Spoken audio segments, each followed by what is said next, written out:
friends. Welcome to another episode of the Innovation Lab, the podcast where we talk about innovation, business, tech, and leveling up overall. I'm your host, Ali Papi, and I'm joined here with my good friend, my ex-boss, my mentor, maybe even my mentee. I don't know. Maybe Paul can confirm if he's picked a thing or two from me, but he's a engineer, a businessman, an entrepreneur. I don't know if there's a difference between the two. Maybe we can talk about that at some point. But he is a great leader, and he's currently writing a book to distill all the wisdom he has collected in all of these lives that he has lived. And I thought, I'm launching a podcast. Why not tap into some of that and distill that knowledge as he puts it on paper? So welcome, Paul. How are you? I'm doing good. Ali. In regards to being your mentee, we all have to remain a student, right? So I've definitely learned some things from you, right? Okay, good. I'm glad it's a two-way, somewhat of a two-way street. So coming to today's topic, last time when we spoke, we were going to dive into sort of what is missing in the current skill set or mindset of the nephews and nieces that are entering the workforce, that are entering corporate America. What is missing for them to level up? And what does it even mean to level up? Why level up? Is that a fair question? Should we start there? Yeah, that's a fair question. I mean, a company is a very interesting thing, right? It's this fictitious living entity, right? It isn't one single person. It's a group. It's a collective of individuals, and sometimes we join them because we don't have any other job or option. And sometimes we join them because we do have options, and we're in high demand, and we get to select the organization that we want to be a part of. And so we look at certain things. We look at what it is that they're doing for society, what products or services they're creating. Maybe there's a culture behind the organization or within the organization that it stands for certain things, it has certain beliefs.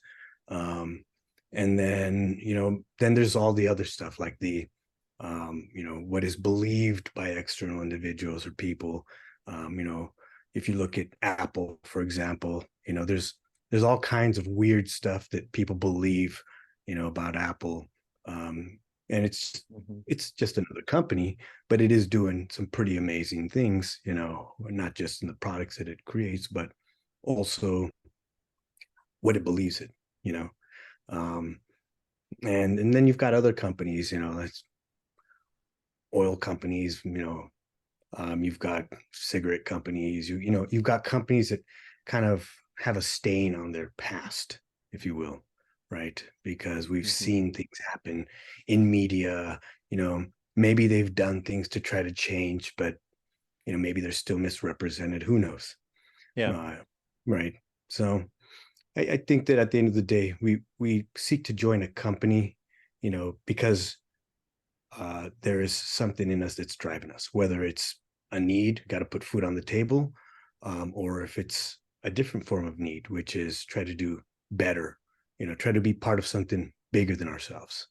Or it could be both, right? You want Yeah. a profession to make, pay the bills, but at the same time, you want your work to matter, for you to be part of something bigger, and you want to buy into the mythology, the story, the culture of the group that you're joining. And our young people, they're getting all these messages around they need to be better, whether it's from influencers, celebrities, or sort of the elite class.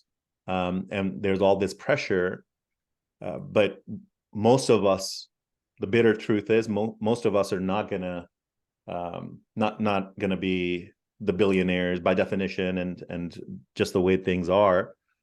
So for a common person, for somebody who's a worker, how do you be a effective entrepreneur? How do you gather the skills needed? How do you build a foundation so that maybe you do well enough where you set up your own enterprise that you were talking about, to draw other people to your mission, or your story? Yeah. Well, I mean, you definitely covered a lot of different areas. Maybe the area that we can focus on here is, our conscientiousness, our thoughts and beliefs, what Mindset. drives us. Yeah, the mindset to want to do good, to do better. I think that's a pretty big one,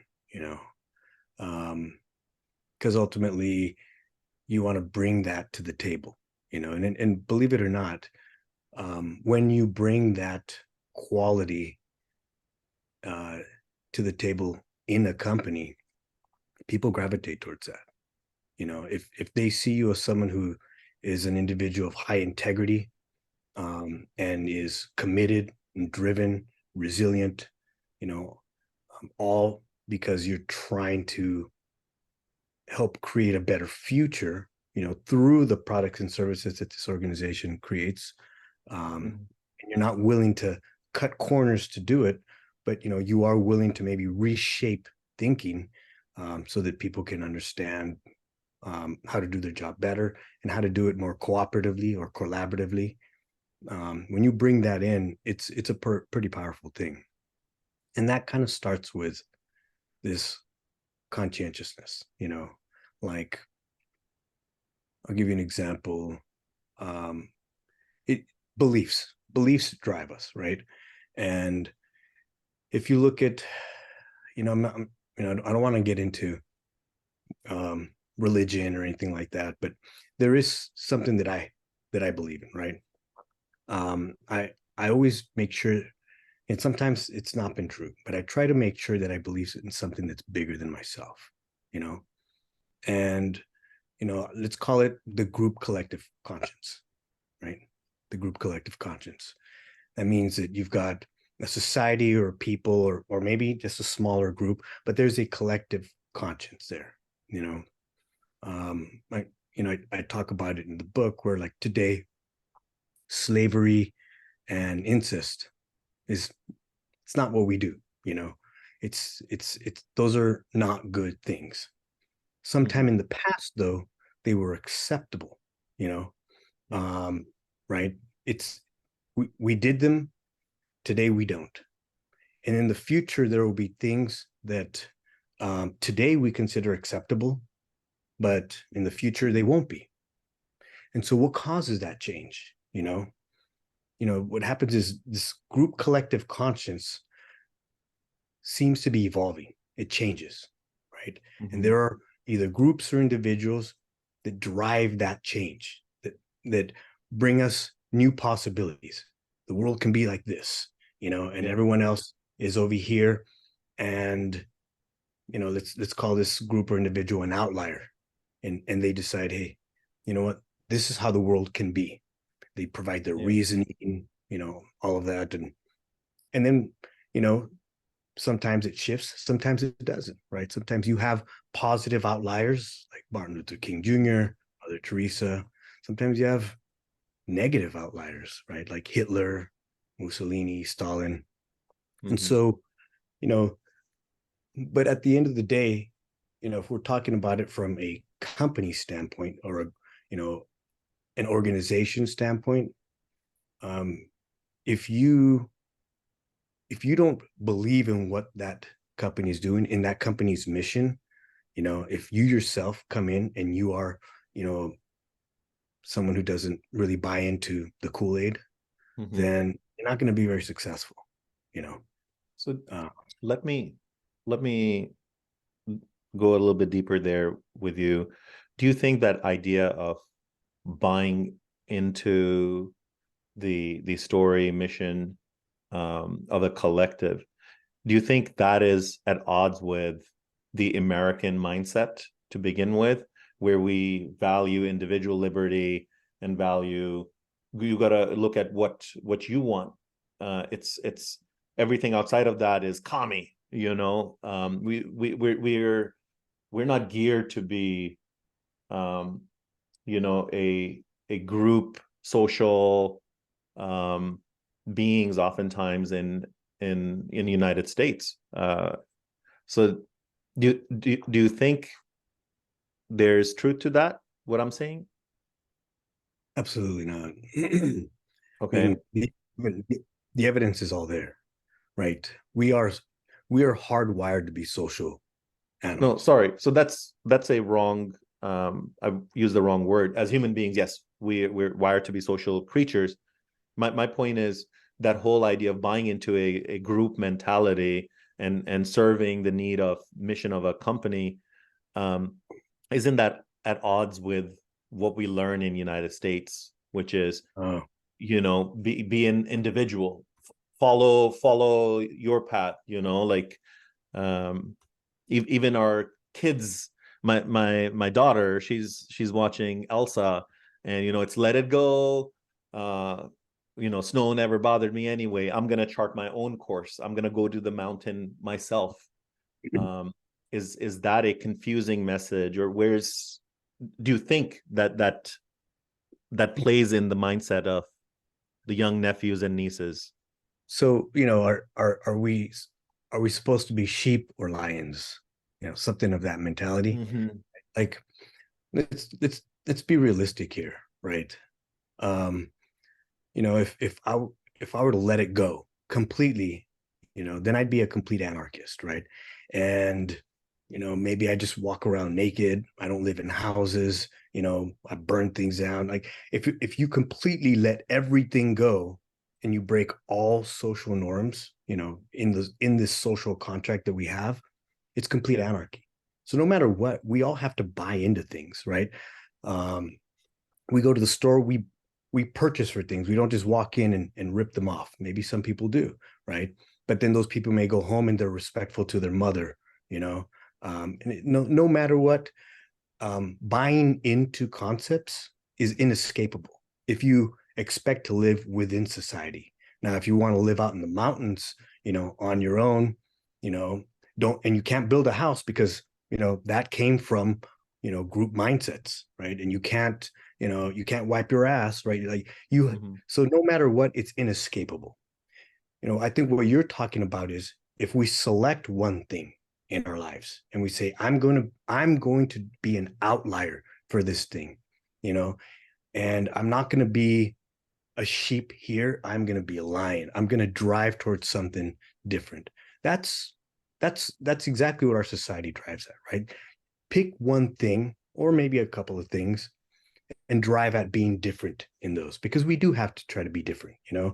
um, I believe that we should be seeking to progress, not just as individuals, but as a society. Mm-hmm. What that means is yet to be fully understood. But you know, I think that we're progressing in positive ways, right? Um, if you look at our living conditions today, um, there are many individuals that have changed our history. I mean, not our history, but changed the way we live today because of our what happened in history. And Mm-hmm. we have these freedoms, we have these rights, we have the ability to read whatever we want in this country. Yeah. um and sometimes say whatever we want, not always. But you see what I'm saying? Like, we're standing on the shoulders of giants today, and these are Yeah. people who had that mentality. I think what you're asking, correct me if I'm wrong, but it sounds like, should we just be looking out for ourselves and not everyone else? Well, the people who changed the world, they weren't just looking out for themselves. They were Mm-hmm. looking to do something that was bigger than them. And we are all the benefactors of what they've done, whether Yeah. it's, Martin Luther King Jr., look at what he did. If you look at what some of the greats during the Age of Reason did, Spinoza and Voltaire, we have a constitution because of these individuals, right? Today, if these individuals from the age of reason would not have done what they did, to drive the belief of reason instead of superstition into our society today, I wouldn't be here today, right? I'd probably be, working in some field. I'd be highly uneducated, I wouldn't be able to have this conversation with you. I wouldn't know how to read. There's a lot of things that would have been different. Yeah. Yeah. So coming back to our question of how to level up, you said the young niece or nephew enters the workforce and they should align themselves with something bigger than themselves. They should buy into the story. They should bring that integrity, you said. But where do you go from there? Sure, you're bringing that positive mindset, but oftentimes our corporate world is set up where, with the politics, with all these undisclosed rules, how do you make progress? So, when I first started as an engineer, I was completely clueless as to, even what a corporation was. I had no idea what I knew from movies and TV shows, maybe magazines, but I didn't know what a corporation was. All I knew is that there was a CEO at the top. I had a boss, and I had to do good work. These days, I understand the system. So you have to understand the system. If you don't know what it is, educate yourself on that system, and then understand your role in that system. And, you may be hired for a position that says, hey, you're supposed to do A, B, C, D, etc., all these things. That's what your boss believes that your role should be. You should go in there and identify what that role should really be, and so get to meet people, build a network within a company. You have to do that. You have to understand who the people are above you, and establish relationships up there, the people beside you, your peers and co-workers, and establish relationships there. And if you have subordinates or individuals that report up into your structure, get to know them as well. They all have something to say, right? And by building this network and understanding what it is that other people around you that you're supposed to serve and maybe serve you within the company, then you're going to know what your role is a lot better. And and it's also going to give you the ability to determine what you should be doing. How can you be of service to these individuals, whether they're internal customers or internal suppliers? If you take the mindset, and I talk about it in the book, if you take the mindset that you're running your own little business within this bigger business, and if you have a strong ability to manage and drive those concepts, you're going to be pretty successful. You're going to make yourself very essential. And in doing so, because you've built this network of individuals all around you, you're going to start to see what's missing, the things that we could be or should be doing. And in doing that, then your business can gravitate towards those things and fulfill those needs. And now you become an essential element to this overall corporate structure. Yeah, I like that. I think the key for me, what you mentioned, is the service aspect of things, which is oftentimes not apparent, especially when you're starting off. I think Tony Robbins, or one of these leadership experts, said that leadership, oftentimes people think of it as if as that person is in charge, that I'm a leader, I'm in charge. But a good leader says, I'm in charge of servicing people around me, so yeah, so that's the powerful sort of concept of learning how to serve, and that if you serve others, that takes you further.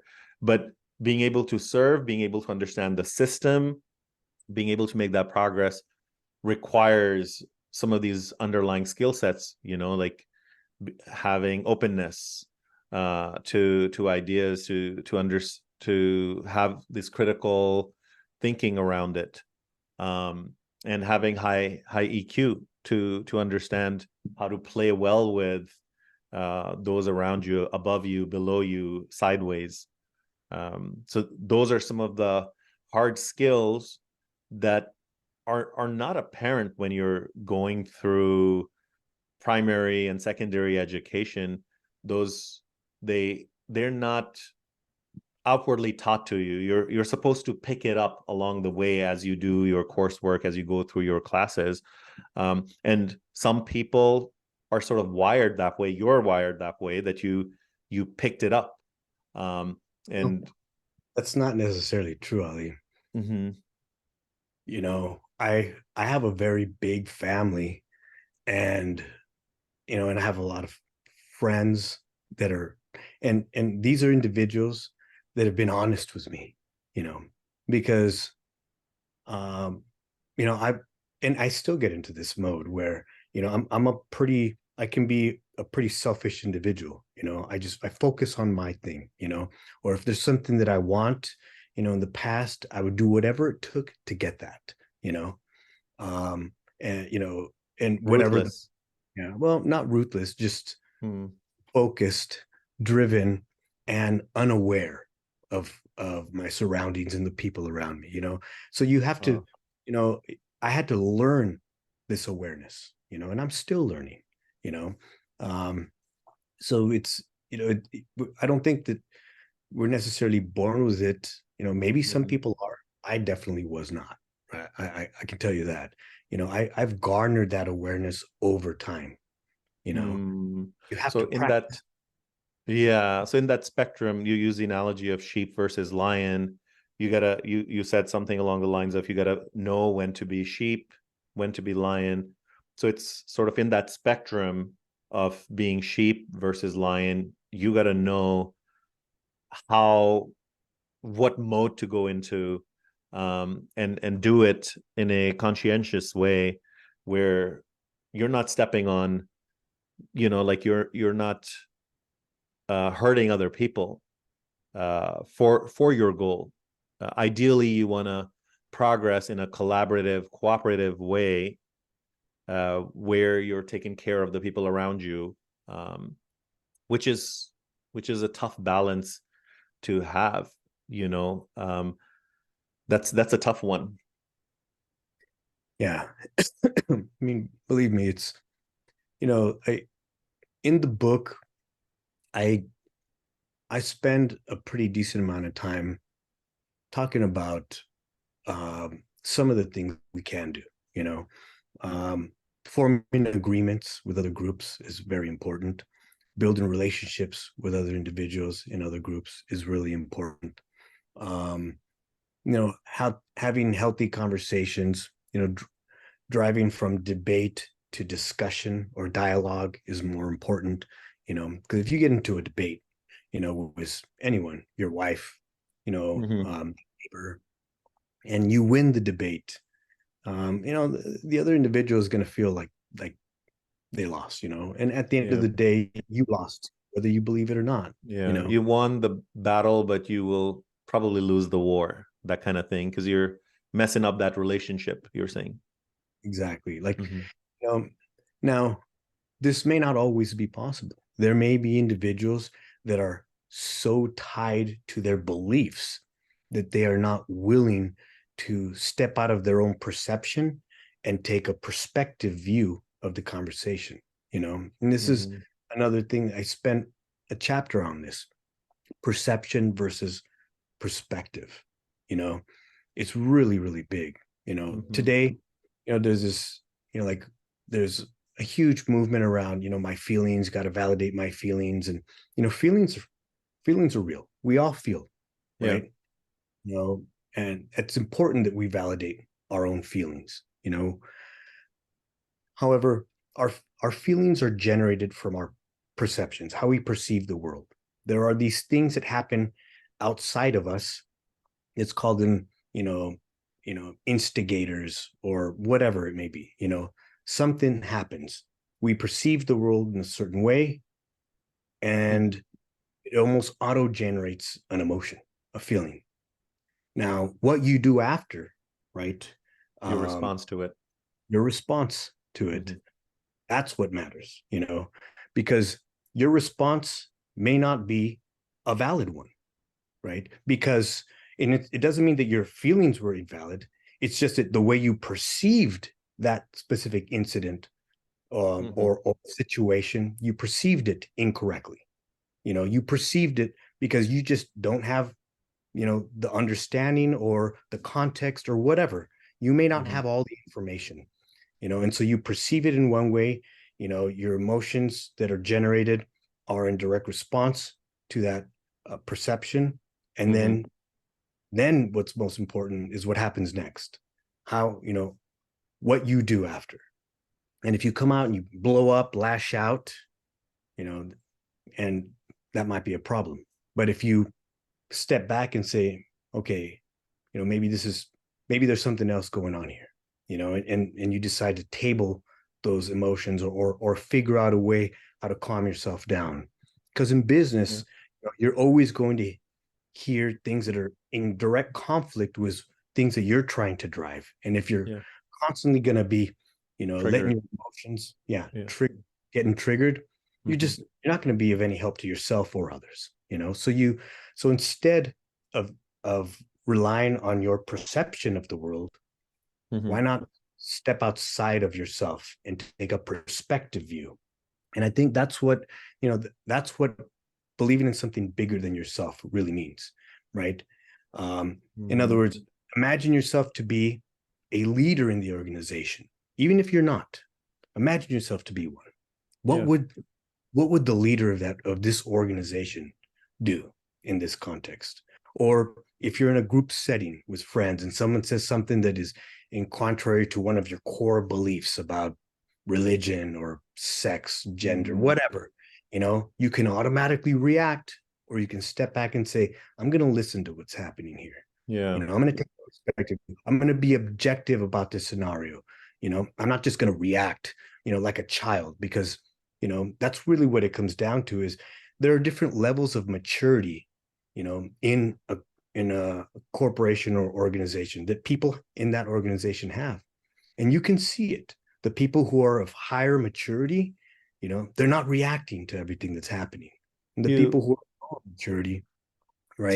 So that's another area where, how do you balance switched on to, being part of that organization, where you take it like your work personally, where you're saying, this is my agenda, this is what I'm pushing for, versus taking a step back and going, I got to be zen about it.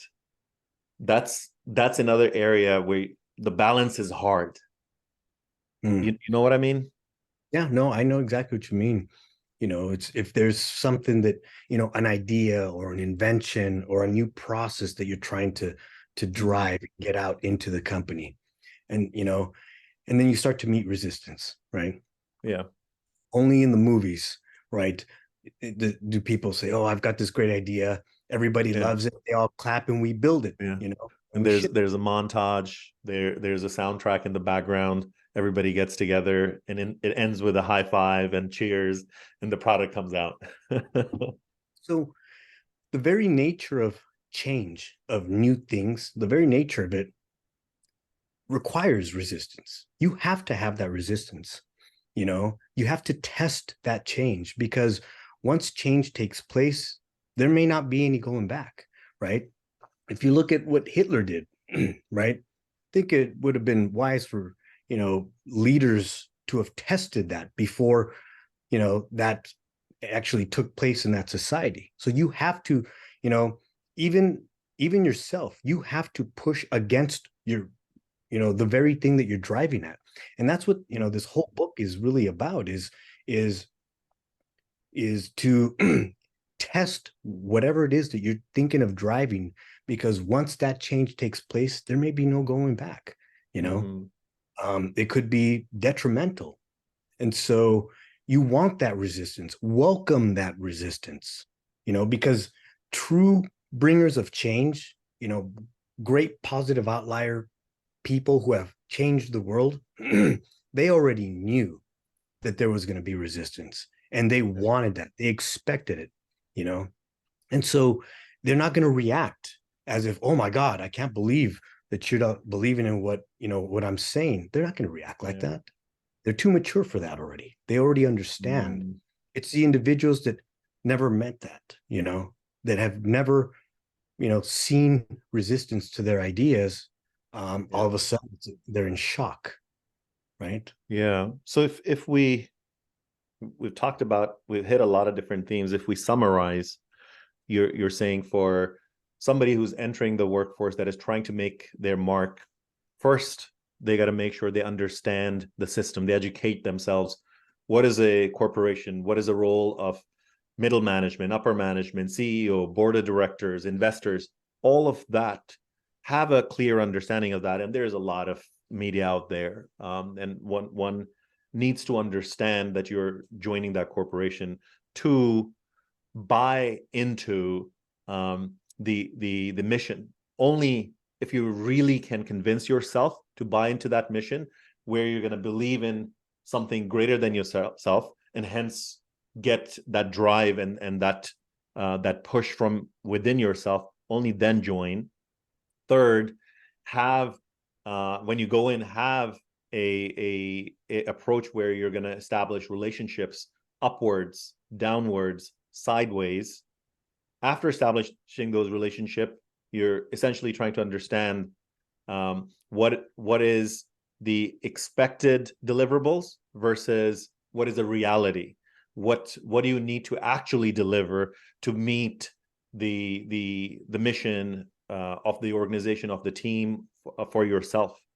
To do that, you need to bring in all of these different traits, which is have an openness, have EQ to be able to understand that there's going to be resistance to whatever it is that you're delivering, and having that Zen mode, having that calmness to be able to consult yourself and go, do I need to, what's the expected response here?